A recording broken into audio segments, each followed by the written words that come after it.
Hacılının şəxsi ilə bağlı bir problemim yoxdur. Arif Hacılı ilə bağlı bizim, yenə deyirəm, şəxsi mənada hər hansı bir çətinlik olacaq, yenə də yanında.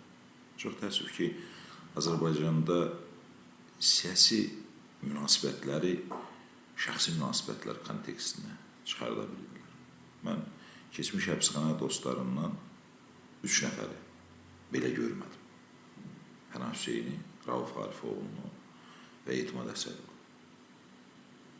Özümə münasibətdə və özümün onlara münasibətdəki şəxsi yanaşmaların heç birini onlarla dostluqlar davam edir. Mövqelər fərqli olsa da, tənqidlər olsa da mütəmadi. Mən Pənah Hüseyni az mı tənqid edilmişim? Pənah Hüseyni mən az mı tənqid edilmişim? Amma bu bizim münasibətə təsir edə bilməz. Çünki və yaxud da Rauf bəyin özü ilə, və yaxud da Etimad bəyin özü ilə. Bu bizim münasibətlərə, siyasi münasibətlər bizim şəxsi münasibətlərimizi zədələməməlidir. Çox təəssüf ki, Arif Hacılı cəmiyyətə və həyata, münasibətlərə siyasətin pəncərəsindən baxır təkcə. Amma həyat təkcə siyasətdən ibarət deyil. Siyasət bizim bir peşə fəaliyyətimizdir. Oradan təkcə baxıb da peşə fəaliyyətindən qiymətləndirmək sonda çox ciddi problemlər yaradır insanlar arasında. Arif Hacılı da o yerindən baxır. Arif Hacılı da belə hesab edir ki, onu tənqid etmək və yaxud da keçmişdəki səhvlərə görə hər hansı bir mövqe ifadə etmək doğru deyil və belə olmaz. Əgər oldusa, bu düşmənçilikdir artıq. Çox təəssüf ki, bu cürətdir.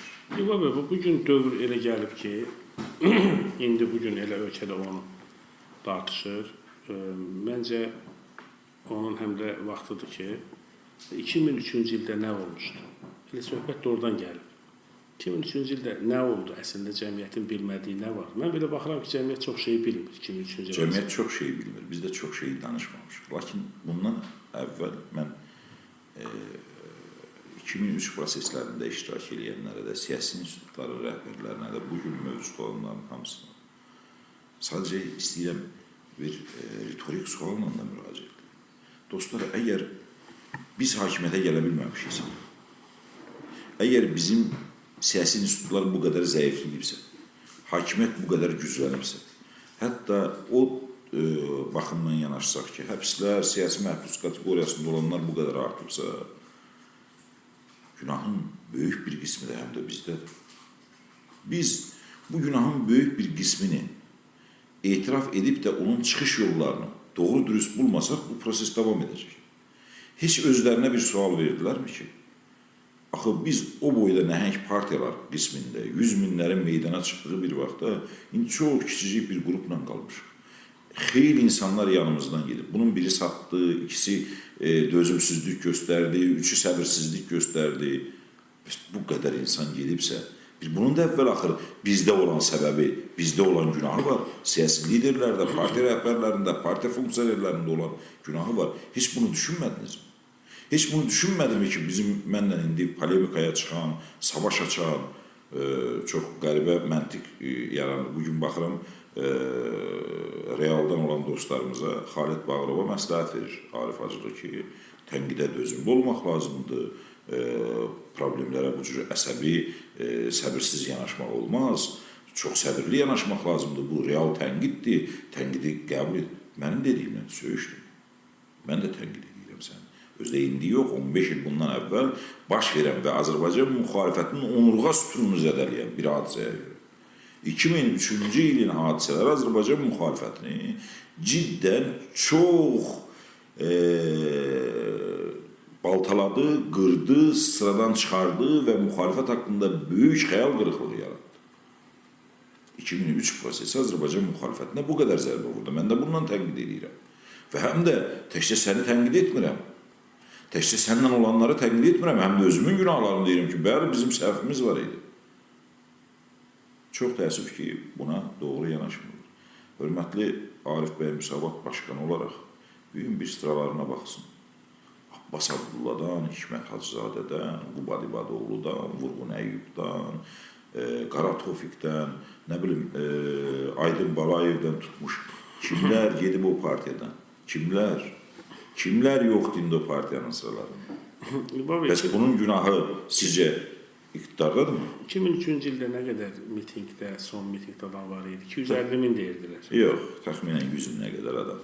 60-100 min arası deyil. Əslində mənim hesablamalarımı və qərb ekspertlərinin dediyinə görə 60 minə qədər adam var. Və yeri gəlmişkən onu deyim ki, kütləvi aksiyalarda çıxanların sayı ilə seçici sayını bəzən 10-a vururlar. Yəni bir nəfər aksiyada iştirak edirsə, onu seçkidə 10-a vururlar. Bir nəfəri 10 nəfər hesab edirlər ki, seçkidə səs verəcək. Təxminən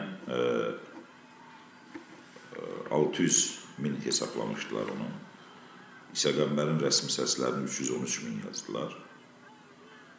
300 min səsi isə ləğv olunan 694 məntəqənin içərisindən 300 min səsi də oradan sildirlər. Təxminən 600 min səsi ilə həmin rəqəm. 2003-də İsa Qəmbər prezident seçilmişdi. Mən o barədə yenə deyirəm, protokolla danışmaq və protokola uyğun mövqe ifadə etmək kimi bir əlimdə sənədim yoxdur. Lakin qənaətimiz və ilkin əlimizə toplanan sənədlərə görə biz hesab edirdik ki, İsa Qəmbər olur. Sizcə yanlış harda oldu? Siz hansısa planın olduğunu və sonra planın İsa Qəmbər tərəfindən pozulduğunu deyirsiniz. Bizim planımız var idi. Ayın 9-u artıq Sərdar Cəlaloğlu da ADP sədri kimi, ADP-nin baş katibi kimi Rəsul Quliyevlə 8-i gecə müqavilə bağlanandan sonra 9-u bizim İsa Qəmbərlə söhbətimiz oldu. Ki biz nə edəcəyik? Necə edəcəyik? 15-dən sonra. Bəli, 15-i və 15-dən sonra. Yəni səs dəyərimizi necə qoruyacaq, eləmi? Proses necə gedəcək? İsa Qəmbər təklif etdi ki, siz gedin bir plan hazırlayın və biz onu müzakirə edək. Özünün yəni bir planı yox idi. Yox, ya biz komandasıydıq və əslində normal idi, deyə bilərdik ki, siz hazırlayın. Normal idi. Biz Pənah Sərdar Cəlaloğlu, Arif Hacılı və mən plan hazırladıq. Rauf Arifoğlu yox idi o? Yox. Yox. Nə yoxsa Rauf o vaxtı? 4 nəfər. Plan hazırladıq. Bu Pənah Hüseynin evində oldu. Planını hazırladıq. Biz 3 alternatif plan təklif etdik. İsa Qəmbər o planın birinin üzərində dayandı. Dayanılan plan buydu.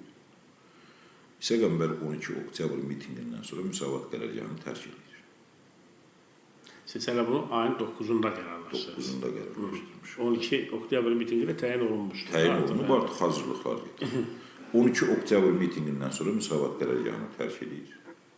Alternativ kimi Ümid qərargahına gəlir. Niyə? Müsavat qərargahında yolu hər iki tərəfdən kəsərək çox rahatca hökumət qüvvələri orada istədiyi təxribatı, istədiyi prosesi yönləndirə, apara, təşkil edə bilər və təzyiq edə bilər. Çünki bilirsiniz ki, onun arxa hissəsi də, həmin qərargahın arxa hissəsi də mədəniyyət sarayıdır. Və xatırladım ki, 15-i gecə ilə həmin mədəniyyət sarayının arxa hissəsindən gidiş oldu. Bütün bunların hamısını nəzərə alaraq Ümid Partiyasının qərargahını optimal qərargah kimi seçdik. Çünki qərargahın dörd bir tərəfini mühasirəyə alıb da hər tərəfdən gediş-gəlişi saxlamaq mümkün deyil. Qərargahın arxa hissəsi yaşayış binasına söykəndiyinə görə oradan qərargaha girmək mümkün deyil. Və imkanları da kifayət qədər çoxdur. Ən azından bir neçə çıxış girişi var da buranın. Ən azı bir neçə çıxış, giriş çıxışı var. Ehtiyat qapısı var və s. və s.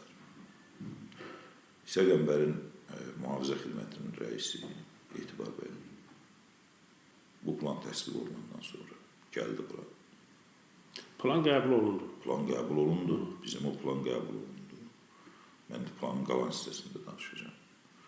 O plan qəbul olundu. Etibar gəldi bura. Bütün təhlükəsizlik tədbirlərinə, hətta binanın üzərinə çıxdı, uzaq məsafələrə. Bax, şimdi onu mən bilmirəm. Təhlükəsizlik nə olan şeydir, necədir, mən onun mütəxəssisi deyil. Hər bir şeyi qeyd aldı və qəbul olundu ki, bura köçür. Onun ardınca 15-i günü bizim heç bir mitingimiz olmurdu. Nə Müsavat qərargahı. Plana görə. Bəli, plana görə. Nə Müsavat Partiyasının qərargahı qarşısında, nə Ümid Partiyasının qərargahı qarşısında. Sadəcə 12-si, 15-i ilkin nəticələri elan olunandan sonra bizim maşınlar, tərəfdarlarımızın maşınları insanları qələbəmiz münasibətinə küçə-küçə, mənzil-mənzil təbrik edirdi. Yəni bir binanın həyətinə gəlirdi, megafonla deyirdi ki, təbrik edirik, Səqənbər seçilib və s. Təxminən 300-ə qədər maşın bunun üçün.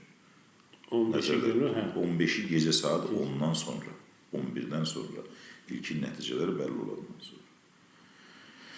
18-nə qədər biz altyapıda bütün bu protokolları və s. hazırlayırdıq. 18-i günü biz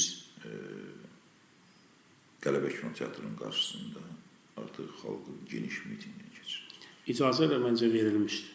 Hələ verilməmişdi. Onda hələ verilməmişdi. Hələ verilməmişdi. Çünki biz bu plan qəbul olunanda hələ Xalçaçılıq Muzeyi adlı anlayış yox idi.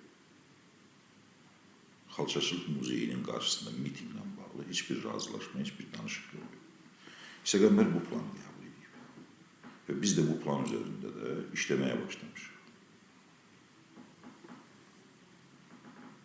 Ayın 11-i bu planın birinci hissəsi pozuldu.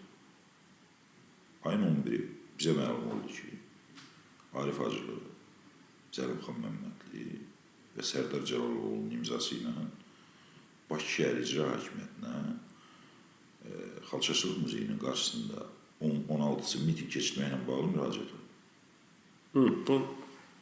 Bu sizsiz olub da onda. Bəli. Pənah Hüseyin, hamı devrə çıxır. Bəli. Biz bunu suallayanda dedilər ki, bu ehtiyat variantlardan biridir. Biz bunu nəzərdə tuturuq ehtiyat variantı kimi. Həm də seçki saxtakarlığını nümayiş etdirmək üçün, tərəflərə bərabər şərait yaradılmaması üçün əlimizdə əlavə faktlardır. Çünki ondan bir neçə gün əvvəl Xalçaçılıq Muzeyinin qarşısında yap konsert vermişdi, təbliğat konserti vermişdi. Dedik, eyvallah olsun, bir şey deyil. 12-si təəssüf ki, mitingdə bu səsləndi. 16-sı ilə bağlı. Ayın 16-sına təyin olundu, oldu. Bəli. Səsləndi bu şüar. Biz biraz rəncid olduq. 12-si mitingdən sonra Səqənbər bura gəlməli idi. Sabah gələcəm, birisi gün gələcəm. Darıxmayın, hazırlaşırıq. Gəldik 15-nə çatdıq. Artıq planlar hamısı pozulurdu. Və biz şəxsən mənim və mənim bildiyimə qədər Pənah Hüseynin də bunlardan xəbəri yox idi. Sərdar Cəlaloğlu'nun da. Ayın 15-i prezident seçkiləri gecəsi mən burada qərargahda oturmuşdum.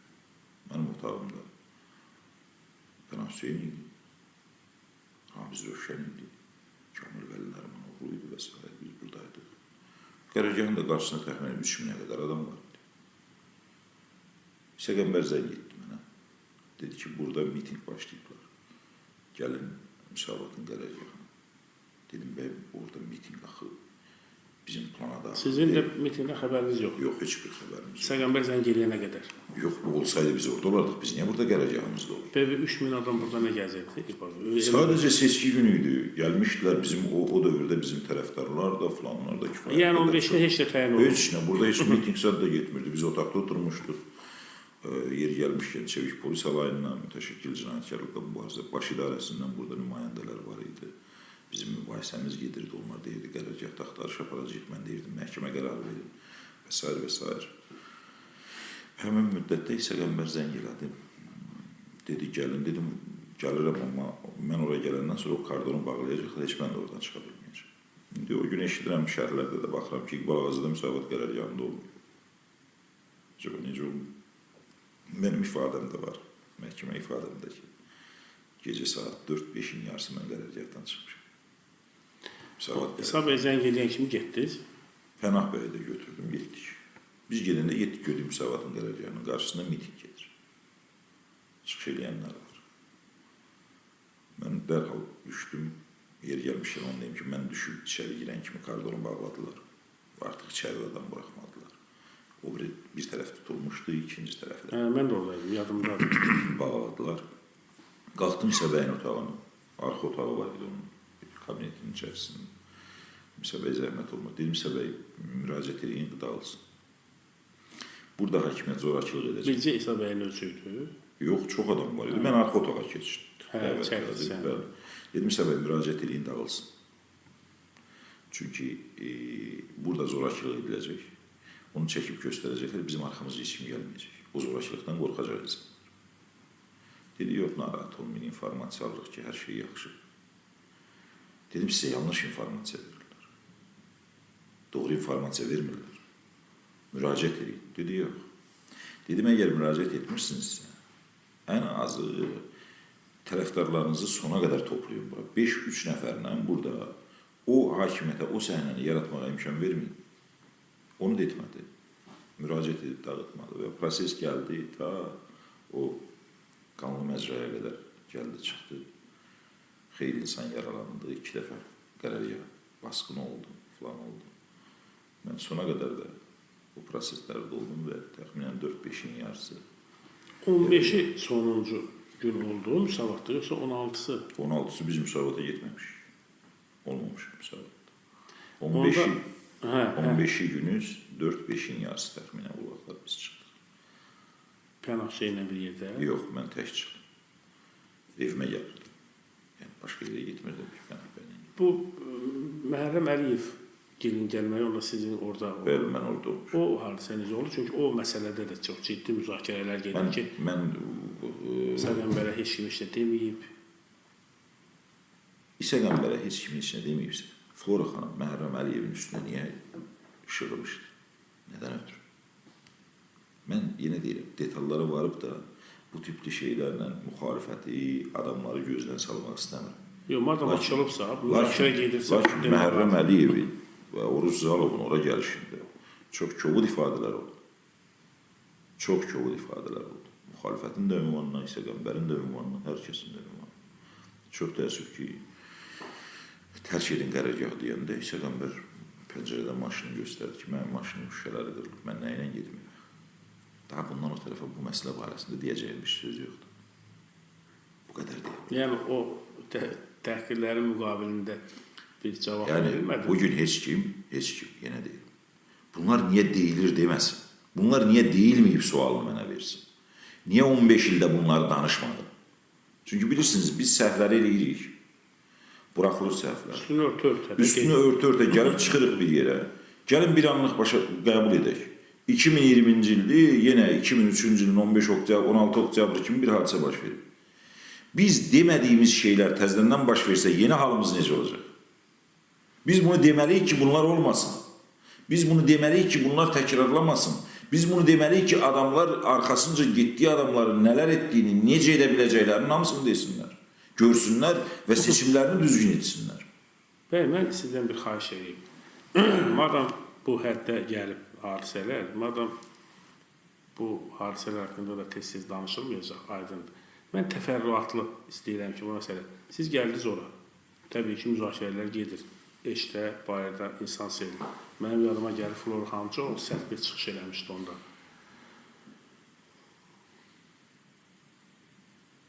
Kimlər var idi toplantılarda? Kimlərin mövqeyi necə idi? Vallahi ən dəhşətli o idi ki,